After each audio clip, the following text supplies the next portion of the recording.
오늘은 중학교 2학년 1학기 수학 1차 부등식의 활용 문제에 대해서 한번 배워보도록 하겠습니다.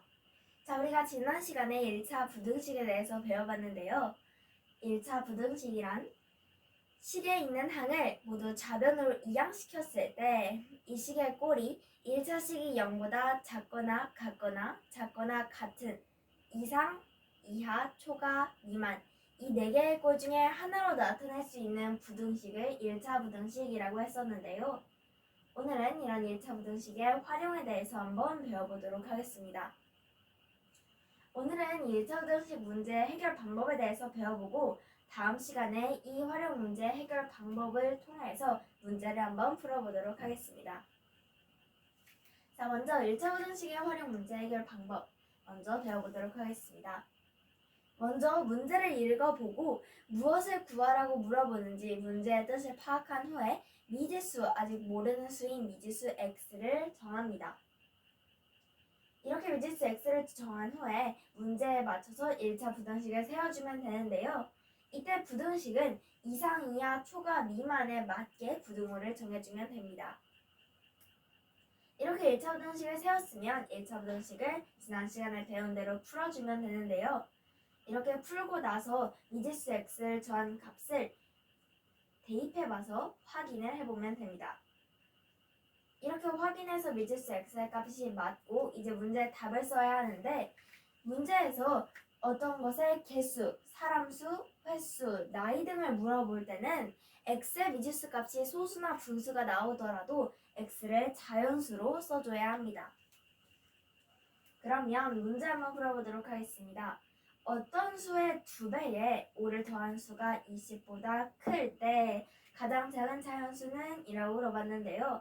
어떤 수의 2배라고 했기 때문에 여기서 이 어떤 수를 물어보는 것이죠. 그렇기 때문에 이 어떤 수를 x라는 미지수로 놔줘야 합니다.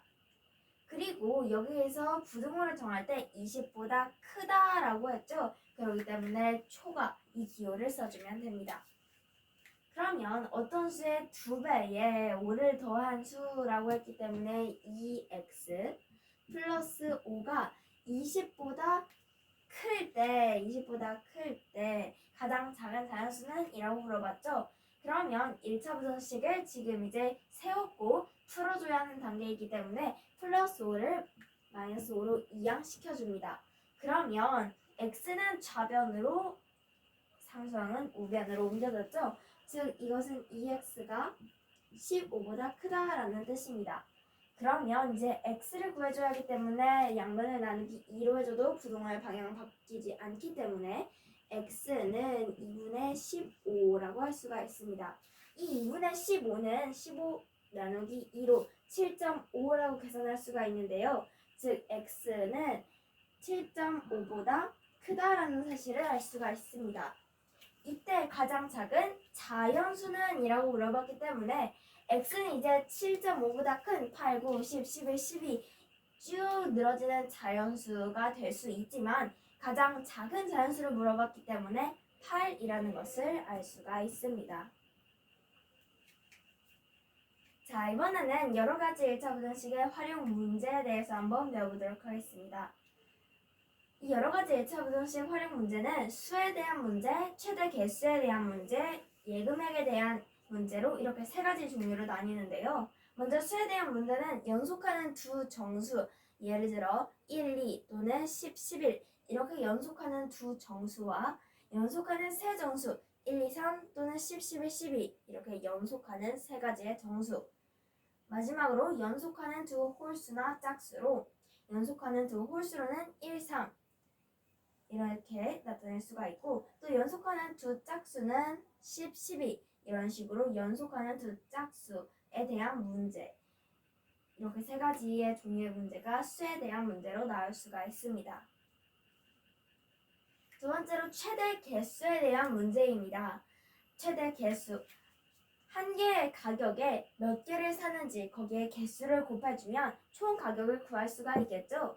이걸 사용해서 가격이 다른 두 A랑 A와 B라는 물건을 합해서 총 N개를 살 때 A는 X개를 사고 B는 전체 n개를 산다고 했기 때문에 n 빼기 x개를 산다라고 계산했을 때 A의 값과 B의 값을 합해서 가지고 있는 금액과 같거나 또는 그보다 더 적게 쓴다 라는 이 부등식을 가지고 문제를 풀 수가 있습니다. 왜냐하면 가지고 있는 금액보다 더 많이 쓸 수는 없기 때문이죠. 자, 마지막으로 예금액에 대한 문제입니다. 총 예금액은 현재 가지고 있는 액수에 그리고 매달 저금하는 예금액 수 곱하기 그렇게 몇 달 동안 예금하는지 거기에 개월 수를 곱해줘서 현재 액수 플러스 매달 예금액 곱하기 개월을 해주면 총 얼마를 예금했는지를 알 수가 있습니다. 이 식을 사용해서 X개월 후부터 A의 예금액이 B의 예금액보다 많아지는 경우를 구하는 부등식을 세운다면 X개월 후 A의 예금액이 X개월 후 B의 예금액보다 크다라는 사실을 구할 수가 있습니다.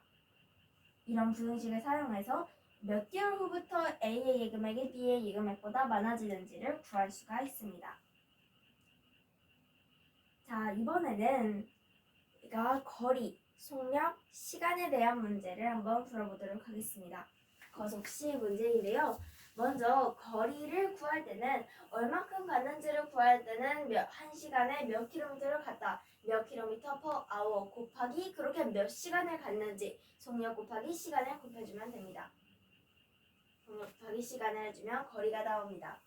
두 번째는 속력인데요. 속력은 이만큼의 거리를 몇 시간 동안 거쳐서 갔는지 거리를 시간으로 나눠주면 되기 때문에 시분의 거 이렇게 속력은 시간분의 거리라는 것을 알 수가 있습니다. 마지막으로 시간은 속력분의 거리로 거리를 속력으로 나눠주면 얼마만큼 동안 갔는지 시간을 구할 수가 있습니다. 이렇게 거속시, 거리, 속력, 시간을 구하는 방법은 전미정 선생님께서 알려주신 거속시 삼각김밥으로 쉽게 기억할 수가 있는데요. 여기 이 삼각김밥 모양으로 삼각형을 그리고 나서 이렇게 칸을 나누면 맨 위에가 거, 왼쪽이 속, 마지막이 시인데요. 구하고 싶은 것을 가리고 만약 거리를 구하고 싶다 하면 거리를 가려줍니다. 거리를 가려주면 속과 시가 나오죠.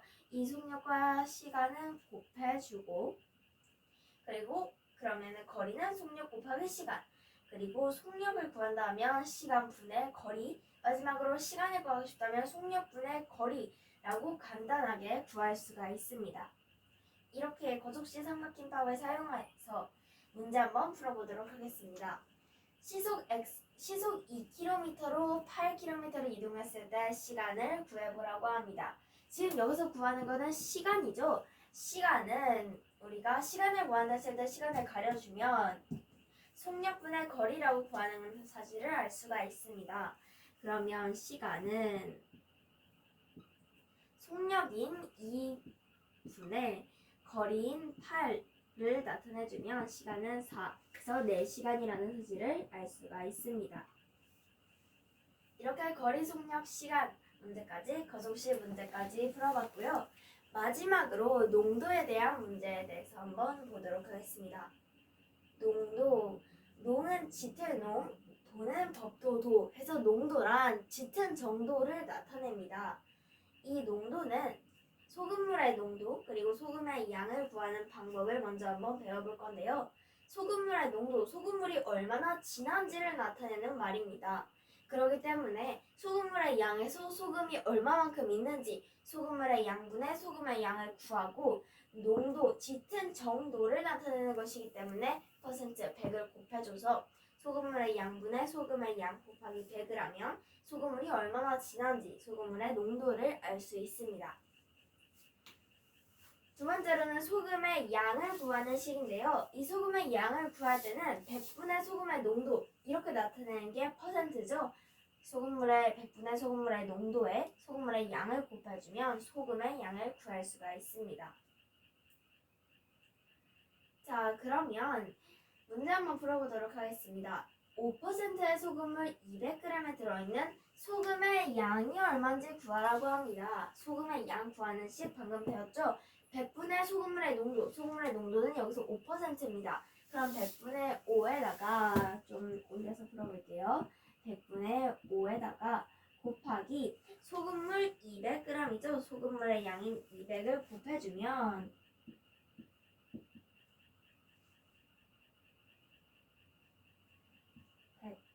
200 약분해서 2가 되고 5, 2, 10이 되기 때문에 들어있는 소금의 양은 10g이다 라는 것을 알 수가 있습니다. 들어있는 양은 10g이다 라는 것을 알 수가 있습니다.